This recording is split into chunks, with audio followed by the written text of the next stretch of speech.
Assalamualaikum warahmatullahi wabarakatuh. Perkenalkan, nama saya Vivi Liamoka Algo. Saya dari kelas PAI 5B. Dalam video ini saya akan mempresentasikan hasil proposal penelitian saya yang berjudul Pengaruh Model Pembelajaran Berbasis Masalah terhadap hasil belajar Mapel Sejarah Kebudayaan Islam pada siswa kelas 7 di MTS Negeri 1 Kabupaten Gorontalo. Pada bab 1 terdapat latar belakang. Pendidikan merupakan kebutuhan utama yang mendukung kemajuan suatu bangsa, di mana peran guru sangat penting dalam menghasilkan generasi cerdas dan kreatif.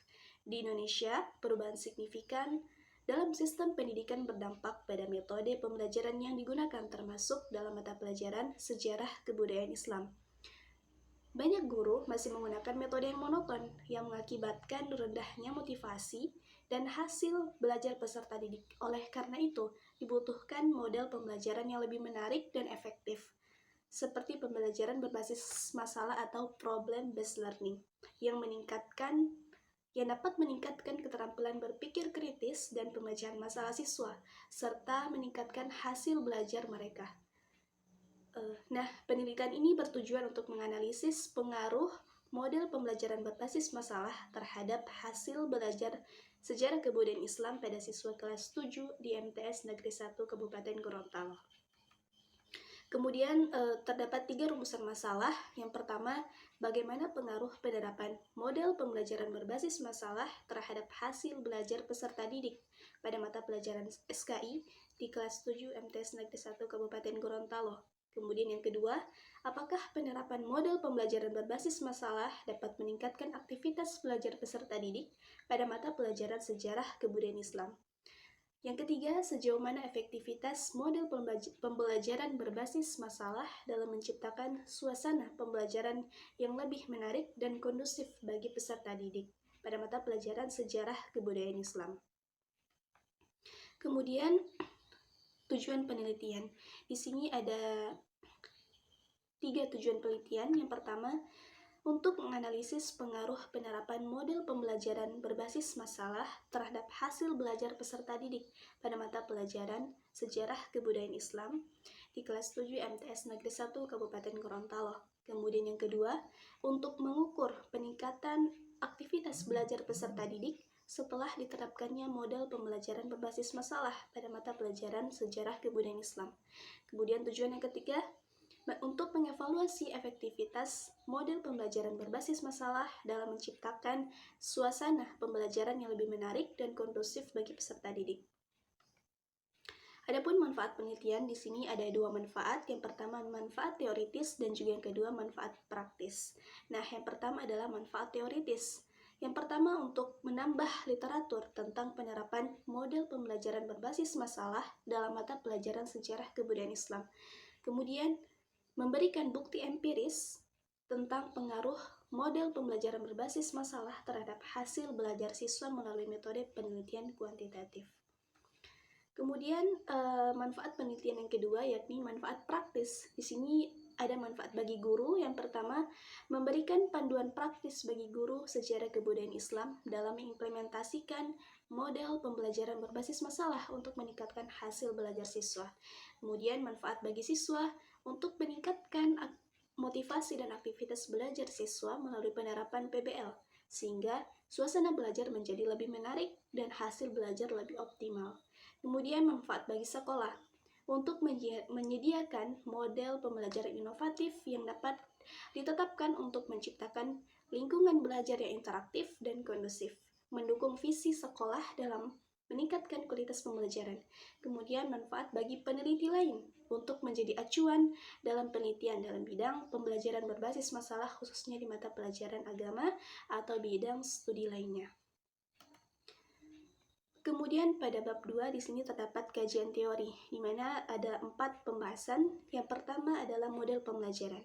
Jadi model pembelajaran ini merupakan kerangka konseptual yang digunakan sebagai pedoman dalam melakukan suatu kegiatan kerja atau sebuah gambaran sistematis untuk proses pembelajaran agar membantu belajar siswa dalam mencapai tujuan yang ingin dicapai.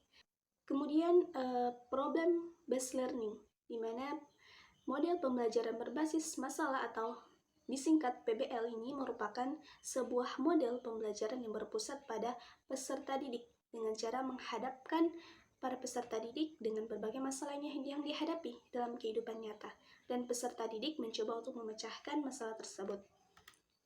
Yang ketiga, hasil belajar. Hasil belajar merupakan pencapaian yang diperoleh siswa melalui proses pembelajaran. Kemudian, materi SKI, Sejarah Kebudayaan Islam, merupakan suatu ilmu yang mempelajari hasil karya, rasa, dan cipta orang-orang Islam di masa lalu, baik dalam bentuk sosial, budaya, ekonomi, politik, dan tata kehidupan lainnya.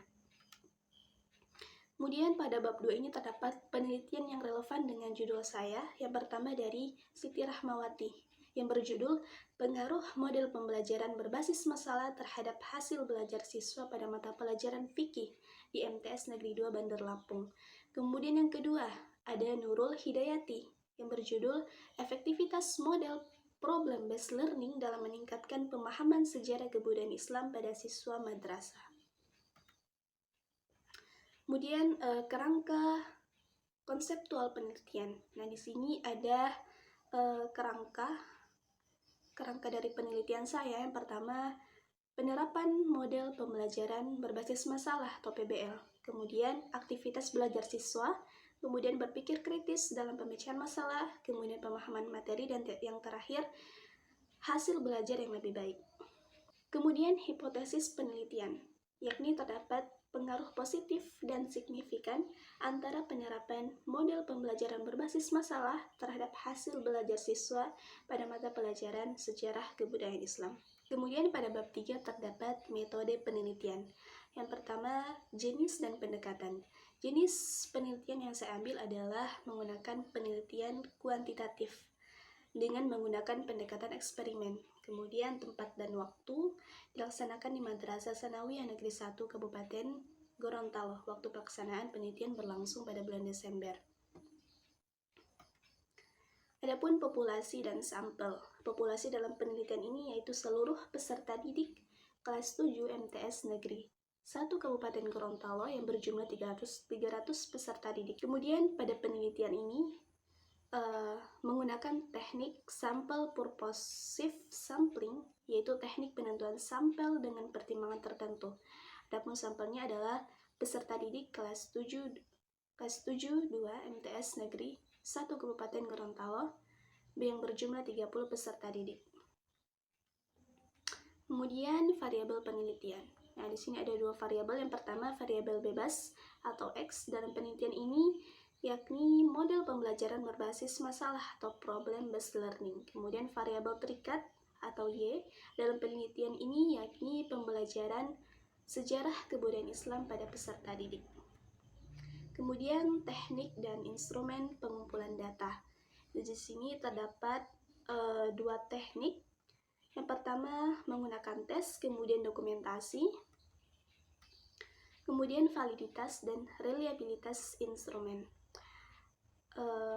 Yang pertama validitas. Dalam penelitian ini, peneliti menggunakan validitas internal, yakni validitas isi dengan mengajukan expert judgment kepada dosen penilai ahli. Dalam hal ini adalah dosen pendidikan agama Islam YAIN Sultan Amir Gorontalo. Kemudian reliabilitas. Pada penelitian ini menggunakan reliabilitas tes berupa tes retest reliability. Kemudian yang ketujuh, teknik analisis data. Di sini menggunakan 4 teknik. Yang pertama, uji statistik deskriptif, kemudian uji normalitas, kemudian uji homogenitas, dan terakhir uji hipotesis. Sekian presentasi dari saya. Terima kasih. Wassalamualaikum warahmatullahi wabarakatuh.